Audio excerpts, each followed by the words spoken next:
दरअसल इस वक्त हम लोग लाइव हैं और कुछ सवाल ऐसे हैं, जाहिर सी बात है, जो बीजेपी भी सवाल उठाते रही और आप लोग भी उसके जवाब देते रहे हैं कि आखिर क्यों जरूरत पड़े कि आप लोगों को ये नीति वापस लेने पड़ी। शराब नीति को लेकर आम आदमी पार्टी का क्या मानना है, और खासतौर से ये कि आपने कई लोगों को छूट दी, साथ ही आप लोगों ने जो परसेंट है वो 5 से बढ़ा के 12.5 कर दिया। ये तमाम बातें जो हैं इनके जवाब मिलना मुश्किल हो जाता है। आपने पॉइंटेड सवाल किया है, मैं पॉइंटेड जवाब दे देता हूँ। पहली चीज, शराब नीति में अगर कोई खोट होती तो जो दिल्ली में शराब नीति लागू की गई, जब वो हूबहू कॉमा फुल स्टॉप के साथ पंजाब जैसे पूर्ण राज्य में लागू होती है, तो वित्तीय वर्ष के अंदर पंजाब सरकार का एक्साइज का रेवेन्यू, हमारा राजस्व 40% से अधिक बढ़ जाता है। शराब माफिया खत्म हो जाता है, नकली शराब बिकनी बंद हो जाती है और पूरी इंडस्ट्री स्ट्रीमलाइन हो जाती है। सरकार का फायदा, राजस्व का फायदा और सरकार का जो रेवेन्यू है वो बढ़ता है। लेकिन जब वो आधे अधूरे दिल्ली राज्य में लागू होती है, जहां पे उपराज्यपाल बैठे हैं, बीजेपी बैठी है, हर प्रकार का हस्तक्षेप है, इस पॉलिसी को लागू नहीं करने दिया जाता तो पॉलिसी उस कदर सफल नहीं हो पाती जैसे पंजाब में हुई। और अगर ये बीजेपी आरोप लगा रही है कि भाई पॉलिसी आपने क्यों वापस लिया, तो देखिए भारतीय जनता पार्टी की अशिक्षा और उनकी इग्नोरेंस की को दूर करने का ठेका आम आदमी पार्टी ने नहीं लिया। अगर उनमें इतनी भी क्षमता नहीं है दिमाग में और उनकी इतनी भी समझ नहीं है कि वो ये बात नहीं जानते कि एक्साइज पॉलिसी हर साल नए तौर पे पेश करी जाती है, उसे रिवाइज किया जाता है। इस बार उपराज्यपाल ने वो पॉलिसी रिवाइज ही नहीं होने दी। उन्होंने कहा इस पॉलिसी को खारिज करो, मैं तो पुरानी 10 साल पुरानी पॉलिसी को लागू करूंगा। उन्होंने लागू कर दी, उन्होंने अपनी चलाई। इसमें अरविंद केजरीवाल जी की सरकार भी मांग करते थे कि एलजी की भी जांच की जाए मामले में, क्योंकि कैबिनेट का फैसला था ही, उसके बाद एलजी के पास भी गया था। देखिए, पहली चीज तो ये जो भारतीय जनता पार्टी रोज कहती है तथाकथित घोटाला हो गया, शराब घोटाला, ये घोटाला बेसिकली बीजेपी के नेताओं के मन का घोटाला। ये इन्होंने क्या आरोप लगाया सुबह से लेकर शाम तक पिछले 1 साल से कि 100 करोड़ रुपए का भ्रष्टाचार हो गया। मनीष सिसोदिया और आम आदमी पार्टी ने 100 करोड़ रुपए कमा लिए। अब पिछले 1 साल में 400 बार अफसरों को और अक्यूज जो बनाए गए हैं उनकी जांच हुई, 650 जगहों पे रेड हुई, 1000 से ज्यादा अफसर इस पूरी इन्वेस्टिगेशन में लगे हुए हैं। लेकिन अभी तक 1 साल में 100 करोड़ छोड़िए, ये 100 रुपए का एक नया नोट नहीं ढूंढ पाए। अगर घोटाला हुआ, पैसा कहां गया? कोई संपत्ति में लगा होगा, किसी ने जमीन खरीदी होगी, जायदाद खरीदे होंगे, कि बैंक में रखा होगा, घर में रखा होगा, कहीं तो रखा होगा। इन्होंने बैंक लॉकर से लेकर घर की हर प्रकार की छानबीन कर ली, पैसा नहीं मिला। भ्रष्टाचार है ही नहीं, घोटाला ही नहीं। मुद्दा क्या है? मुद्दा है कि आज एक तेज रफ्तार पे आजाद भारत के इतिहास की सबसे तेज रफ्तार से बढ़ने वाली पॉलिटिकल पार्टी है आम आदमी पार्टी। उसे खत्म करना है, अरविंद केजरीवाल को खत्म करना है, आम आदमी पार्टी को खत्म करना है।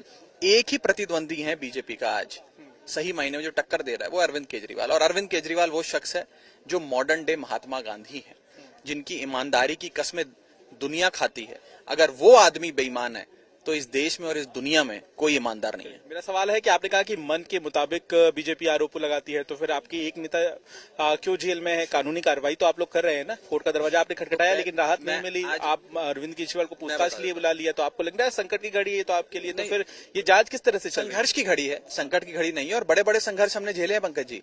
हमने सड़क पे लाठियां खाई हैं, जांच तो हो रही है, झेले हैं, वाटर कैनन झेले हैं, आंदोलन से निकली हुई पार्टी है। और जहां तक इस पूरी जांच की बात है, आज भारतीय जनता पार्टी का मकसद है आम आदमी पार्टी को बर्बाद करना, खत्म कर दो इन लोगों को, ये जी ना पाए, नजर ना आए, क्योंकि हम ही इनको चुनौती दे रहे हैं, हम ही से इनको डर है। और इस डर की बदौलत ही भारतीय जनता पार्टी आज अपनी एजेंसियों का दुरुपयोग कर रही है। अब आप मुझे एक चीज बताइए, अगर आज मनीष सिसोदिया या सत्येंद्र जैन ये कह दें और मान जाए बीजेपी की बात कि हम बीजेपी ज्वाइन कर लेते हैं, तो उनके खिलाफ जांच बंद हो जाएगी कि नहीं हो जाएगी? आज शुवेंदु अधिकारी से लेकर हेमंत बिस्वा शर्मा, नारायण राणे से लेकर इन सारे लोगों पर जब ये विपक्षी दलों में थे भ्रष्टाचार के आरोप लगे, जांच शुरू हुई, इन लोगों ने अपनी पार्टियां छोड़कर बीजेपी ज्वाइन कर ली, उनके सारे मुकदमे बंद हो गए। मुद्दा भ्रष्टाचार नहीं है, मुद्दा केजरीवाल है, केजरीवाल को खत्म करो। लेकिन ये देश की जनता देख रही है क्या हो रहा है। 1970 के दशक में ऐसा ही हुआ था, जब इंदिरा गांधी जी सत्ता के नशे में चूर थी, मीसा कानून लाई, कानून लाकर तमाम विपक्ष के नेताओं को जेल में डाल दिया। लेकिन देश की आवाम खड़ी हुई, उसने इंदिरा गांधी को अर्श से हटाकर फर्श पे ला खड़ा किया। ऐसा ही कुछ नरेंद्र मोदी और भारतीय जनता पार्टी का हाल होने जा रहा है। आम आदमी पार्टी को राष्ट्रीय पार्टी का दर्जा मिला है, तो आपको लगता है जो विस्तार का आप प्लान बना रहे हैं उस पर ब्रेक लग जाएगा, क्योंकि आप तो उलझ जाएंगे अब? कानूनी पचड़ों में कोर्ट कचहरी आपको जाना पड़ेगा। अरविंद केजरीवाल पहले से पूछताछ हो रही है। दो चीजों पे जवाब दे दूं। आपने मेरे से कोर्ट पे अरेस्ट के बारे में पूछा था कि भाई वो जेल में तो है। मैं एक कानून का विद्यार्थी होते हुए आपको मैं समझाना चाहूंगा, ये प्री ट्रायल अरेस्ट है। ये कोई उनको कोर्ट ने ये नहीं कह दिया कि ये मुलजिम है या इनको सजा सुना दी और वो कोर्ट में है।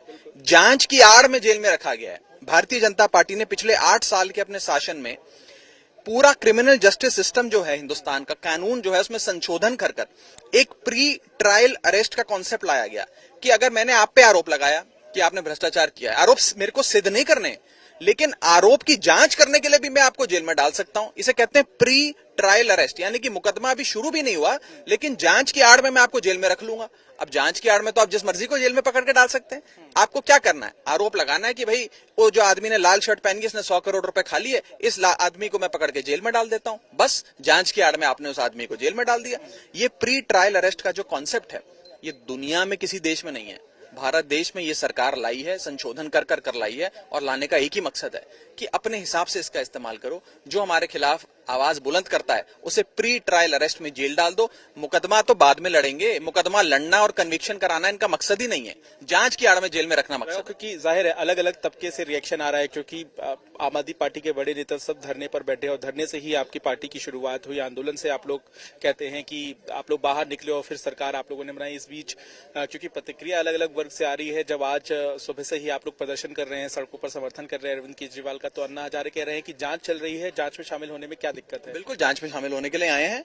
आप देखते हैं कितने अभियुक्त होते हैं या कितने गवाह होते हैं या जिन लोगों को समन किया जाता है वो तारीख पे तारीख मांगते हैं। हमें तो सीबीआई का बुलावा आया, हम आ गए सीबीआई को, सारी जांच में कोऑपरेट करेंगे। इनकी जांचों से, इनकी सीबीआई से, ईडी से डरने वाले लोग थोड़ी हैं। ना इनकी गिरफ्तारियों से डरते हैं, ना इनके समन से डरते हैं। मसला जांच नहीं है। अगर जांच मसला होता तो क्या आज केवल विपक्ष की ही जांच होगी? क्या आज मनगढ़ंत आरोप लगाकर किसी को भी आप पकड़ के जेल में डाल देंगे? देखिए, मैंने कल अपनी प्रेस वार्ता में कहा था पंकज जी, और मैं फिर दोहराऊंगा इस बात को, जैसे कंस को इस बात का एहसास था कि भगवान श्री कृष्ण अवतार लेंगे और कंस का वध करेंगे, कंस का अंत भगवान श्री कृष्ण के हाथों होगा। उसने हर संभव प्रयास किया भगवान श्री कृष्ण को चोट पहुंचाने का, उन्हें रोकने का, लेकिन रोक नहीं पाया। उसी प्रकार से भारतीय जनता पार्टी ये जानती है कि उनका पतन अरविंद केजरीवाल के हाथों लिखा है, बीजेपी का अंत अरविंद केजरीवाल के हाथों लिखा है। इसीलिए बीजेपी हर संभव प्रयास कर रही है अरविंद केजरीवाल को रोकने की। और मैं अधिकृत तौर पर कहता हूं, भारतीय जनता पार्टी आज एक बीमारी का शिकार हो गई है। उस बीमारी का नाम है केजरीवाल फोबिया।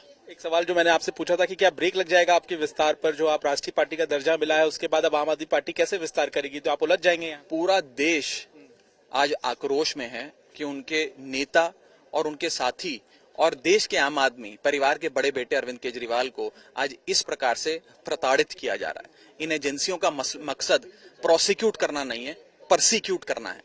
और देश का ये जो आम आदमी खड़ा हो रहा है इस आक्रोश में, ये अरविंद केजरीवाल के काफिले में जुड़ता जा रहा है। अगर आम आदमी पार्टी 100 की स्पीड पे आगे बढ़ रही थी, अब आम आदमी पार्टी की गाड़ी 200 की स्पीड पे आगे बढ़ेगी।